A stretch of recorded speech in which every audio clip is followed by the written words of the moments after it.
I just didn't want to engage with it. But as I got older, I became really interested in the areas of the lore where I felt like women were disappearing into, so I wanted to focus on the idea of sisterhood rather than brotherhood. Sorry, I've been sitting here massively overthinking the answer to this question. What's the real answer? I think it probably has to do with my mom, who is English, but we lived in America, and we almost never went to England, and England became this very mysterious site of kind of personal and family mythology, and of course the Arthurian stories, being such a key part of that mythology. And then I think the other part of it has to do with, well, it all has to do with family, partly the sort of wonderful found family of the knights, that sort of sense of brotherhood and companionship, which I lacked due to having no friends, and but also the weird family that is Arthur's family, because the whole thing is this funny, weird story about this extended and blended and totally dysfunctional family that I just found really fascinating. I love all those answers. Who here grew up watching the Disney animated Mulan? Okay, me as well, to the point where my VHS literally broke. I watched it that many times. And I think as a kid, I obviously loved the story so much, and yet I was a little dissatisfied by the ending, in which the emperor offers Mulan, indescribable power and wealth, and instead of choosing to opt into the court system, she decides to go home and spend the rest of her life with her dad as a woman.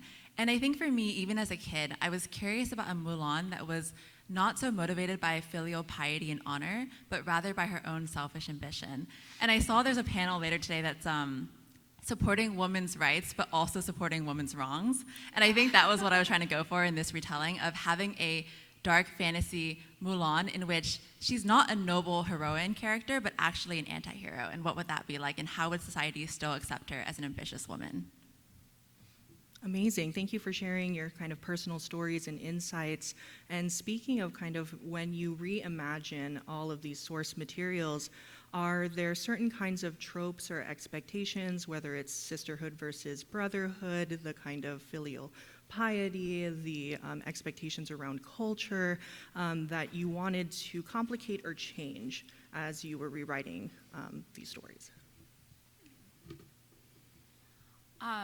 I think one of the wonderful things about Arthuriana is that it's sort of the original fan fiction where so many people have taken a stab at it over time, and they've come at it in such different ways. So there are so many different angles that you can really play with as an author, and you can upend expectations, you can explore different aspects of that sort of fictional world, the fictional canon of it, and you can explore the more historical side of it, you can explore the more mysterious, magical side of it like I did, but I knew I really wanted to focus on the idea of sisterhood and specifically set at least the first book in Avalon, because I felt like Avalon was very underrepresented, aside from one series that will not be named, for reasons I'm sure most people know at this point, but it always used to drive me nuts, because as a young girl, when I was reading Arthurian lore, I was like, wait, so we're focusing on Camelot instead of the magical island with like powerful women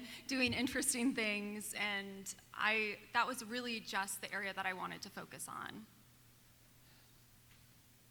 I too was one of my rules for myself when I started Brightside was that everybody has to go to Avalon. Yes. We have to get there. We It have can't to go just to Avalon. be the distant thing. I'll just, since I'm the other King Arthur person, I'll just try to do a transition. The funny thing about Arthur with respect to that question is that it's sort of all tropes. It's made out of tropes because it's so old and everything about it has just permeated the culture. And there's many good tropes and bad tropes. Probably the one that I got the most interested in was really about this idea of Camelot as a golden age that was now lost forever, which is, I mean, an unbelievably compelling story, and yet one wants to pick at it. Both in the sense of it was golden, but how golden was it really? We know that there are complicated things going on in there because it all fell apart. Yeah. And then the other part has to do with the end of the story. Every King Arthur story ends with the death of Arthur. The mort d'Arthur, the death. It's, as we say in Australia, the label says what's in the tin. Yeah. It's all going to go to that point, and then we'll feel terrible and mourn what we lost. One of the things that I found compelling was sort of widening the lens a little bit and extending the story, actually after Arthur's death, into this kind of chaotic, darkened, broken world that he left behind, and thinking about how the people who lived in it, who survived, not only are going to look back to Camelot and think it was awesome and it's really sad that it's gone, but also how can we look forward? How can we keep living in this world where the sun has gone out? It's a post-apocalypse story, really. How do we keep going? I got really obsessed with The Last of Us while I was working on this. How do we keep going in this world where the worst thing possible has happened? How can we find our way forward? Because there's always a way.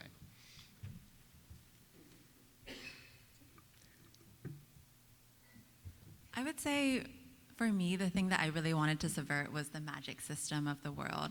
And I based The Night Ends with Fire off of the 4 mythological creatures in Chinese mythology, which is the dragon, the phoenix, the tortoise, and the tiger.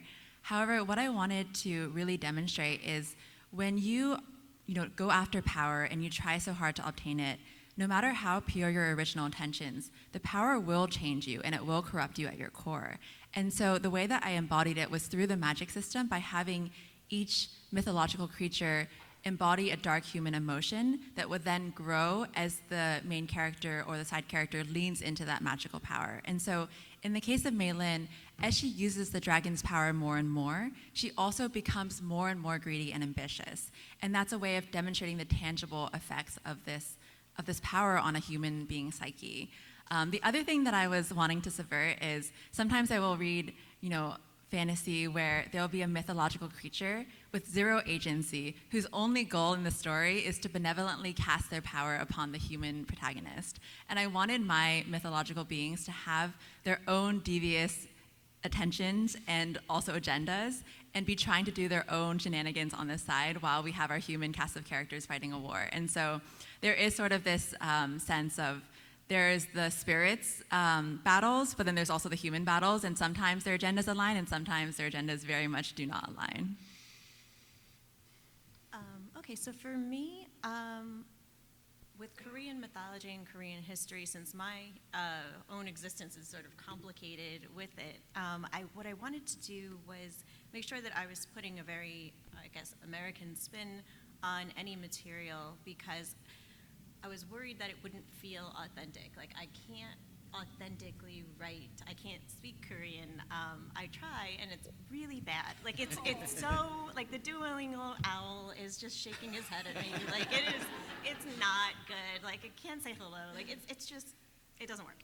So what I wanted to do was really, like, draw from some of the history, draw from some of the inspirations and the gods, and then put my own, like, I'm an art history nerd, so there's the relics, and they have specific powers. I wanted to really explore power and in a way where, in a world where there's a ton of misogyny and there's a ton of classism, but your race doesn't matter, your sexuality doesn't matter. And I wanted to create, kind of use these base inspirations to create, like, a unique world. It's so fascinating that you bring up the Americanness of it, because I guess both of us are working in a tradition that is rooted very firmly in British soil. And I felt a lot of uncertainty when I started out whether I could write the story, I could tell the story, and if people would be mad if I did, because I'm like, we got an Arthur too, It's actually something that I thought about a lot, and very much on the level of language. How are people going to talk? Are they going to sound like American people? And if they do, will that be silly and lame? And the other funny thing about it is that when you start looking at the Arthurian tradition, so much of it was created outside of Britain. If you ever wondered why there's a French guy hanging out at the court of Camelot and he's the best swordsman ever, it's because the French people had a lot to contribute to the story of Arthur. They contributed Camelot, and they came up with Lancelot. They came up with the Holy Grail, and with I think they came up with the Sword and the Stone as well. So I'm waiting to be challenged as to my legitimacy as a storyteller in the Arthurian tradition to point out that all these stories probably have international roots. So y'all mentioned issues of brokenness, marginalization, the kinds of social systems in place that are bearing upon your characters. And when we talk about battles and warfare, what kind of weapons are provided? And so a question that I have would be, what is the significance of the choice of weaponry, whether it's swords, mystical pendants that are conduits, poison, just sheer brute strength? How are those sites of like perhaps resistance to or reproduction of some of the power systems that y'all explore in your world? I could talk for about half an hour on this, so I'll just try to make it short.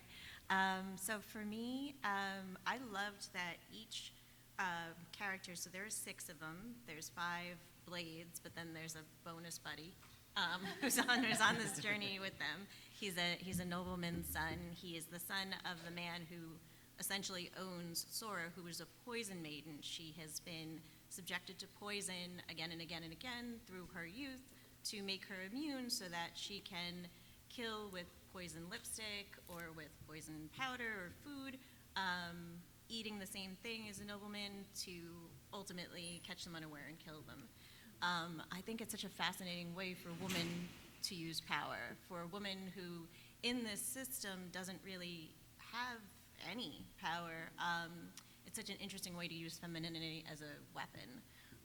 Then there's a battle axe and a flaming sword, because I thought that was really cool. The flaming sword. There's a kind of crossbow-ish weapon. My partner's a bow hunter, so we had a lot of how fast can you move, how fast can you reload, how, a lot of the like FBI watch list questions of like, okay, so if I were to decapitate someone, how long would the head stay alive? How far would it roll? So a lot of watch list questions going on in my household. But I really liked that you could pretty much pair each character with a weapon, and that those weapons reflected who they are in society as well as who they are as people.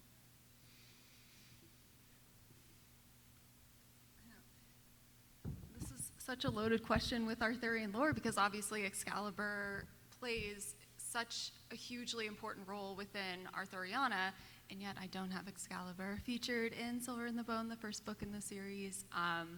But it's touched upon throughout the duology for various spoilery reasons. But it's interesting because technically the series is contemporary fantasy. There are these treasure hunters who exist in modern day Boston, and they go out in search of magical relics. And one of their searches takes them into the other land of Avalon, and there they meet the priestesses of Avalon, who, because of a terrible curse that has left Avalon ridden with monsters and is sort of this Isle of Death, have had to take up swords and not just be the priestesses, but also the main defenders of the Isle. So I was thinking a lot about, obviously I love a lady knight, but also just how heavy and how physically taxing it would be for young women to be wielding these swords. Like, I love the idea of badass ladies with these massive broadswords, but at the same time, I'm like, man, I can like barely lift 10 pounds myself. Like, that would be, and then to swing it. So I think about that a lot too, and just how these young women have kind of taken up these like traditionally masculine weapons and how they have kind of adopted it to suit their needs and have learned to fight. One thing I can promise you about the bright sword, it has Excalibur in it. Yeah. The label says what's in the tin. If I can claim nothing else, Yeah. Excalibur does actually show up. Although Excalibur, I found it a frustrating weapon to write about because as much as I dug into the lore surrounding it, and one thing you discover early on is Excalibur, not the sword in the stone. The sword in the stone, confusingly, was a different sword. Yes. And Arthur drew it out and therefore was proclaimed right-wise king of all Britain. And then like 2 weeks later, it breaks. Yeah. And he needs a new sword, which to me, fascinatingly, was Excalibur, which is given to him by the Lady of the Lake. It's very clear that the first sword, the stone sword, it came down, it was a miracle that was granted by God. So God could show you who's supposed to be king. But the sword breaks, and then they go to the lake, and the Lady of the Lake. The Lady of the Lake is not affiliated with the Christian God, as far as I know. Yeah. When they want to get a sword that really lasts and that gets the job done, they got to go to the fairies. Yeah. That's who does that particular kind of work. The only other thing I'll add is that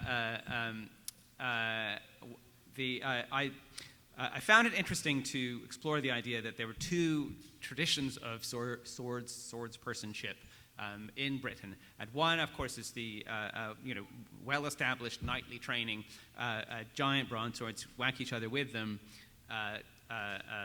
tradition, which we all know and love. But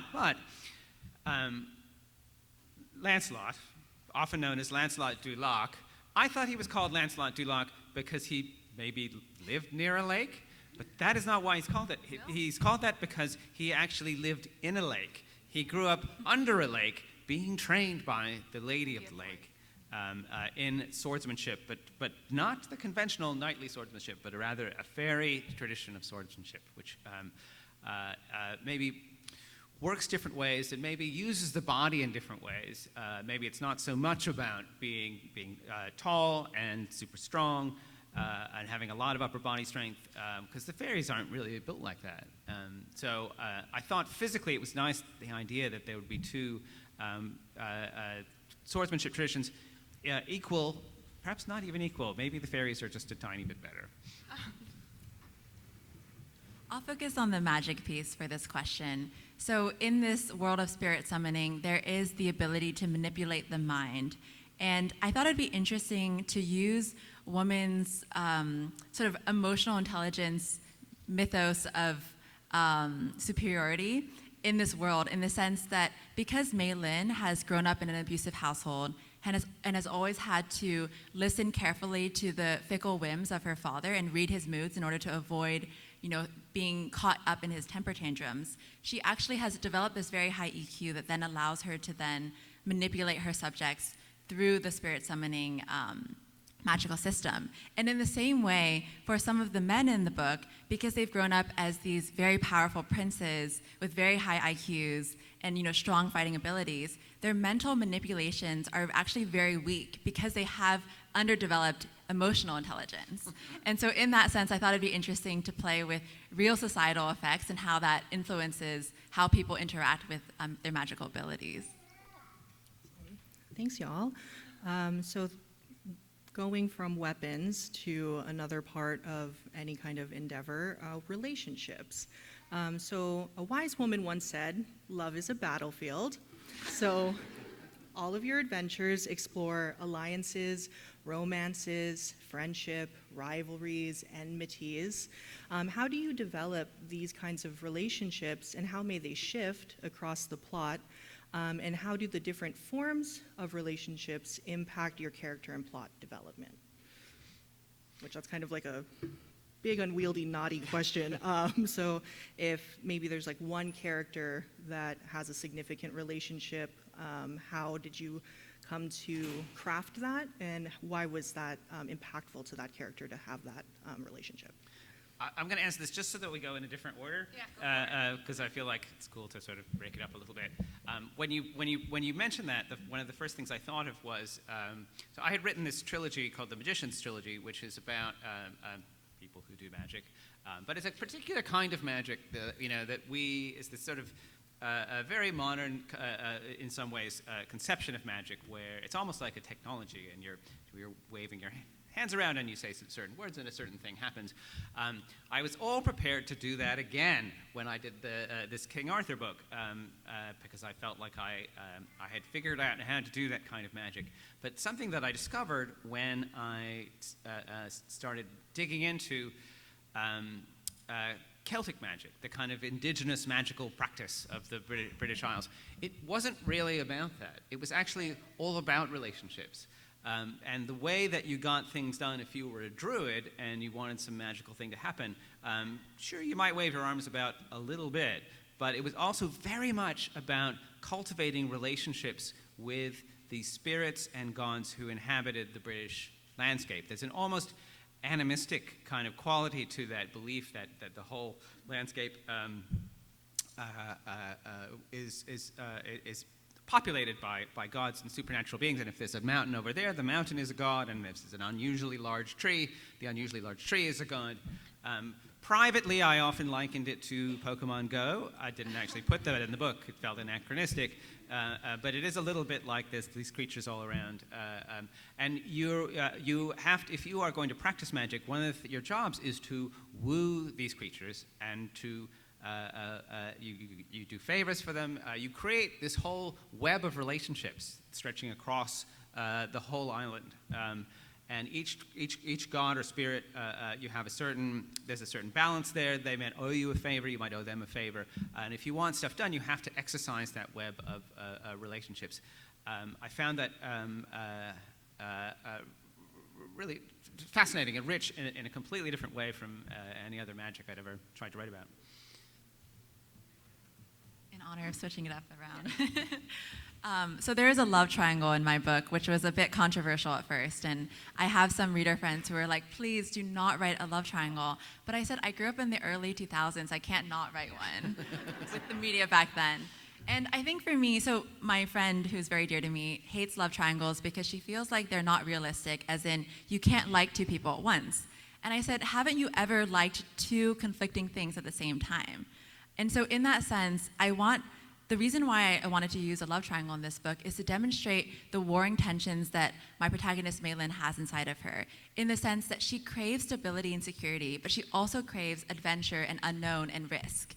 And the love triangle is able to represent her desires for the past, but also her curiosity for the future, in the sense that one pairing represents all of those desires for stability, security, safety that she has longed for in her childhood, while another one represents the unknown that she could shoot for if she wants to lean into her ambition. And so, even though I think love triangles have been unfairly villainized in our society, I'm trying to bring them back single-handedly. So the relationships in Five Broken Blades are all extremely complicated because they're all lying to each other constantly, and even when the secrets are revealed, there's more. So as I'm writing For Ruined Realms and revising it, things continue to fall apart based on these lies and these bonds that are forming, but inevitably have to break because people want different things, and so it's a love of something against a love of something else, and I love that tension and writing things where you will lose either way, and it's the things that you love that'll kill you in the end.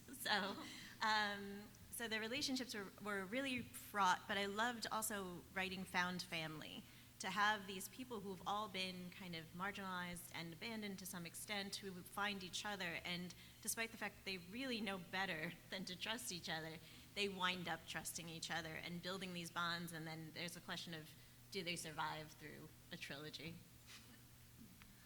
Found family is my favorite trope. Does anyone else love found family? Yeah, it just makes my little heart sing.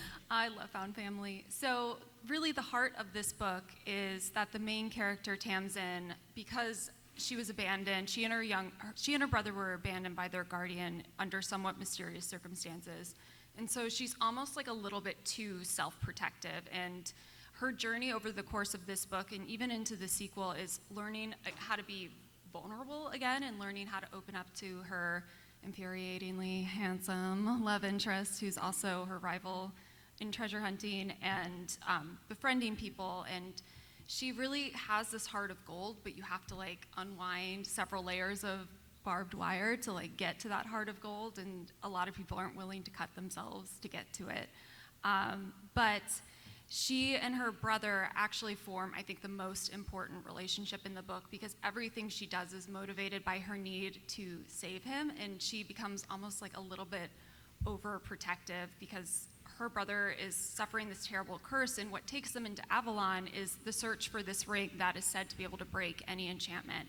And so she almost becomes so determined to protect him that she's no longer kind of taking into account what he wants. But it was really interesting to bring a very cynical character who has a hard time relating to people and opening up emotionally into the world of Avalon, where these 9 young priestesses really do have a sisterhood with one another and consider one another to be sisters, and how that both positively and negatively affects her. So I'm going to ask one final question, and then we'll open it up to audience questions if y'all want to ask our esteemed panel anything. Here we have a phenomenal wealth of talent. And so now that you have published multiple books, you're at this level of success, what, if anything, would you tell your younger writing self for some maybe words of wisdom, or it's okay, this also happens, for any aspiring creatives out there? I'm trying to decide how honest to be. Yeah. Should I just keep this between me and my past former self, or Yeah. should I actually? It's like, it's okay that you don't know how to properly use a comma. A copy editor will help you in the future. Sometimes I just insert commas with vibes, like it's just the vibe of the sentence. Like just kidding. I think for me, it's all of the things that I loved and was interested in that made me feel a little bit like an outsider, an outcast to other people my age. All of those things and all of those loves and interests will benefit you, in the long run, because that's going to inform your work and make it deeper and just bring in all sorts of different influences.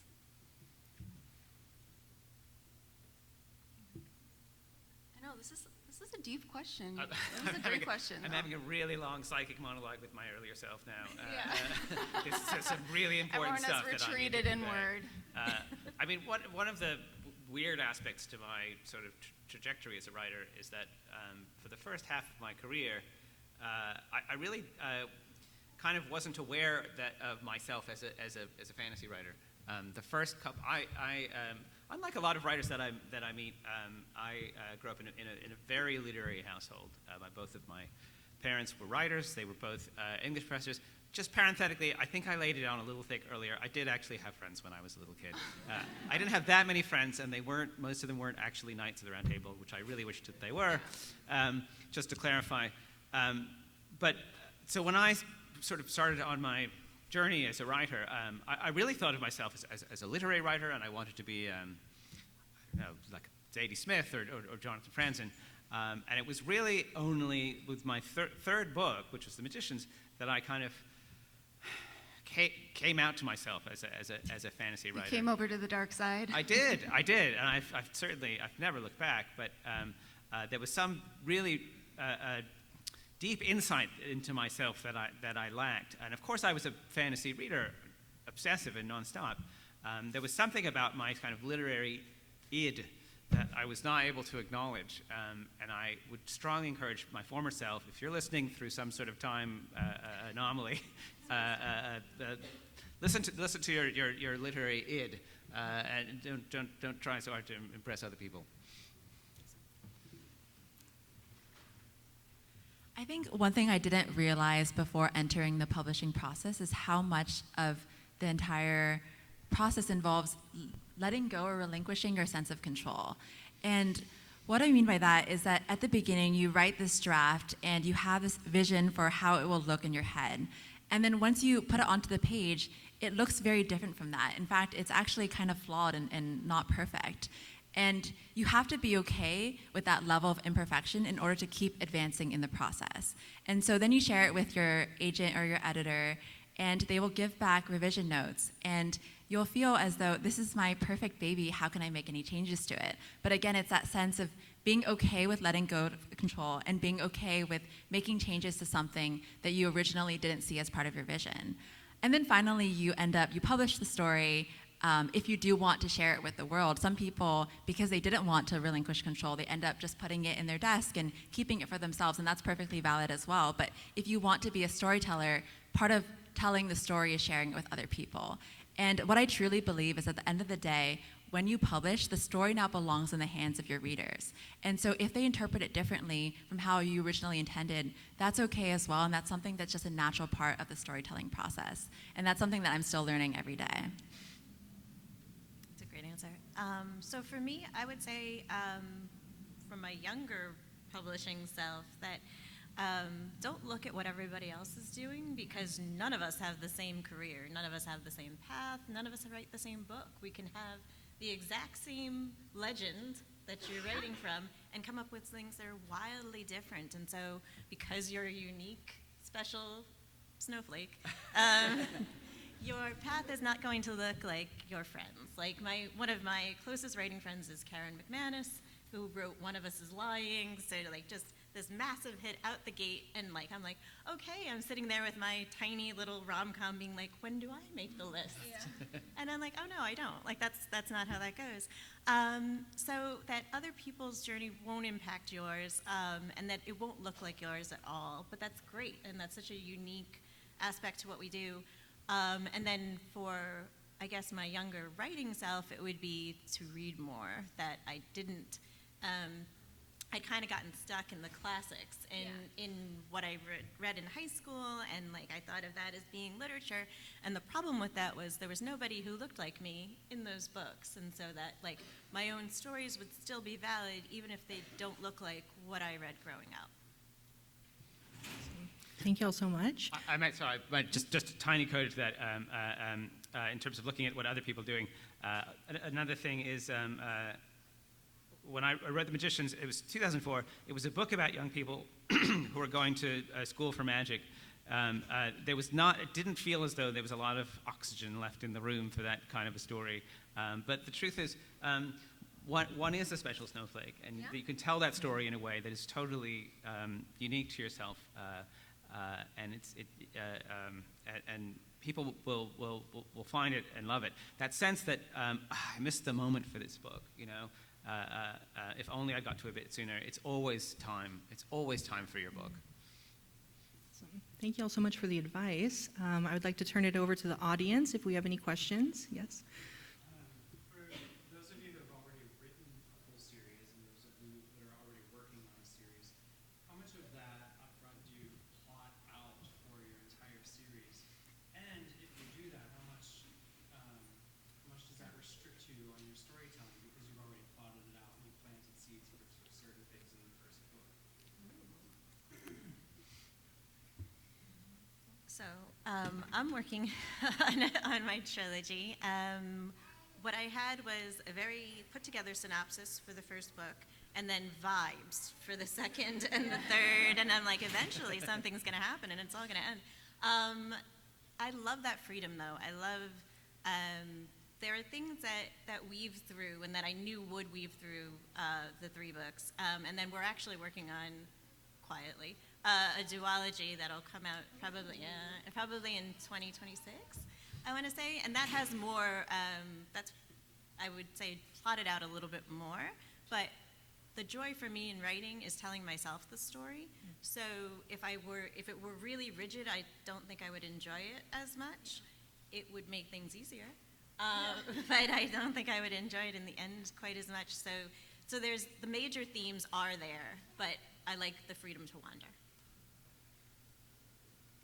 I'm somewhere between a plotter and a pantser, where I have sort of the overall structure, like I have the skeleton of the book I'm working on, but then I also have the overall for like a series. This is a little bit easier, I think, with the trilogy, because I feel like our brains always kind of tend to plot in 3 acts. So if you think of a trilogy as being sort of a big picture, 3-act structure, I tend to know kind of like where the next book starts, what the big twist in the middle is, or what the big revelation is, and how that book's going to end. And same for the third book or however many.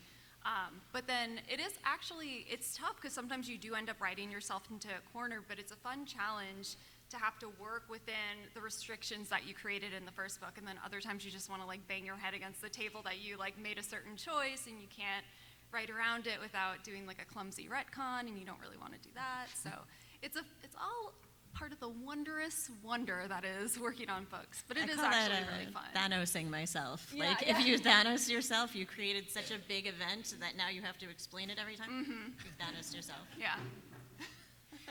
I'll say quickly that you know yourself best, and I think this is a very personality-dependent question because I'm the kind of person, I hate following rules, and so as soon as I write an outline, I will absolutely not want to write that outline.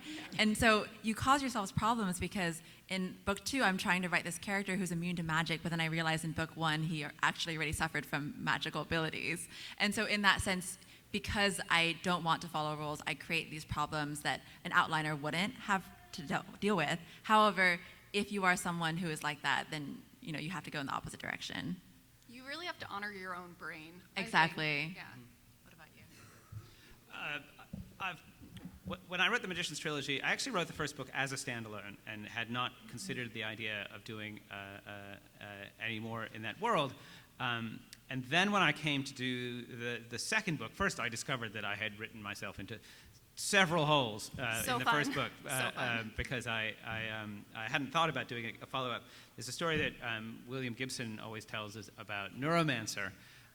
When he wrote Neuromancer, he, for some reason, was really dead set that it would be a standalone and there wouldn't be a sequel. And so just before it went off to the publisher, he said, "Oh, I just had to add one thing," and he added the last line, which was, "And Case and Molly never saw each other again." He then spent the next 2 books trying to keep them out of the same room because he'd put down that rule. And then when I wrote the second Magician's book, I didn't think about the third book at all. For some reason, it seemed important to me that each book be its own thing. And then if it demanded a sequel, if it demanded another chapter to the story, then and only then would I consent to write the next book in the series. I don't necessarily recommend that as a way to go. I don't know why I thought that was so important. I think if I do another trilogy, which I'm hoping to do, I'll probably plan it a little more. Other audience questions? Yes. What is your favorite kind of anecdote from any kind of mythology that you really just enjoy, and what theme on that is the reason why you enjoy it?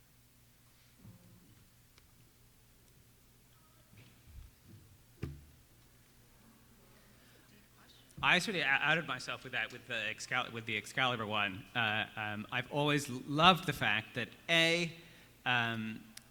there's 2 swords, not one, but they're very similar. And if you read Thomas Mallory closely, you'll notice that he actually mixes them up now and again.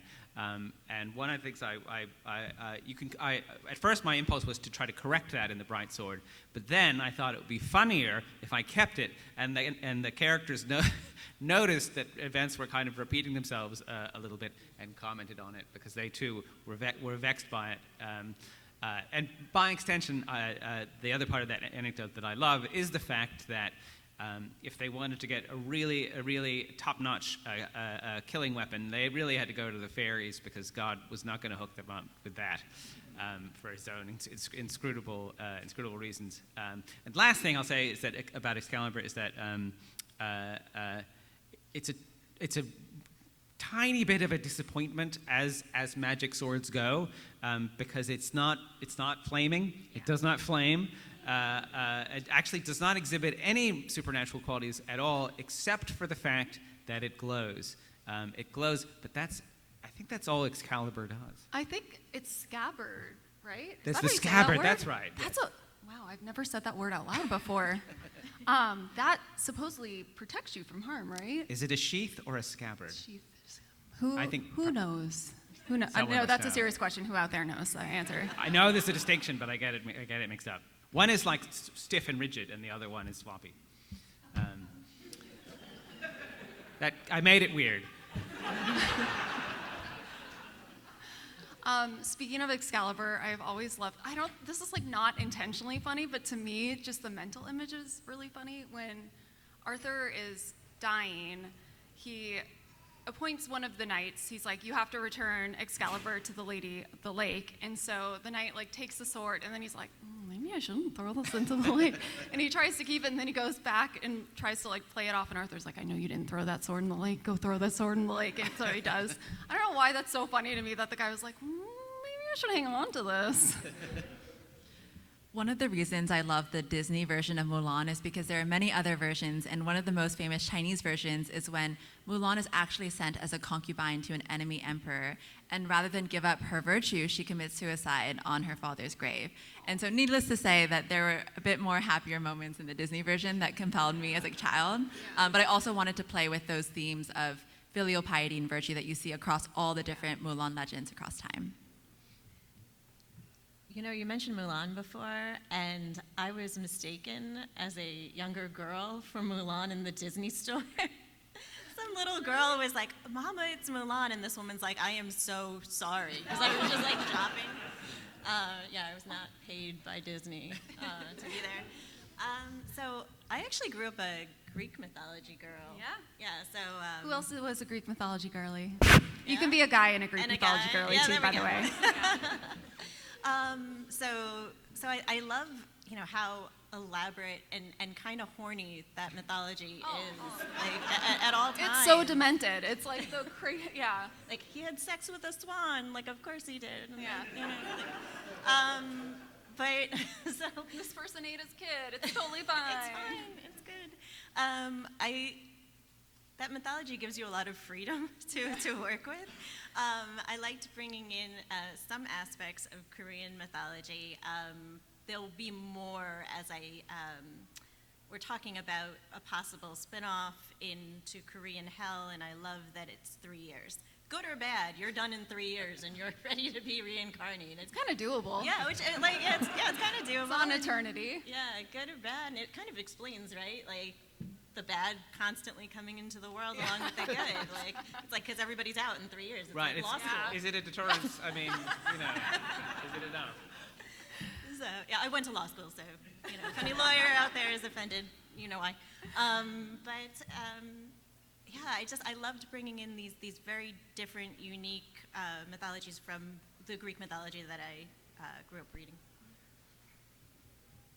So we have time for one last question. Anything from the audience? Yes. In your writing, what is the most questionable thing you've had to research? I have an answer. Okay, so in the Darkest Minds series, again, when you're on like that, you feel like you're somehow entering into the FBI watch list. In the Darkest Minds series, I searched in this order, how are car bombs made? And then the LA River, like the layout of it. It's stuff like that, or like how certain weapons work, or how something is made, and you're like, oh no. And then you always make sure to type Alexandra Bracken, author of sci-fi and fantasy, right after the string of awkward searches.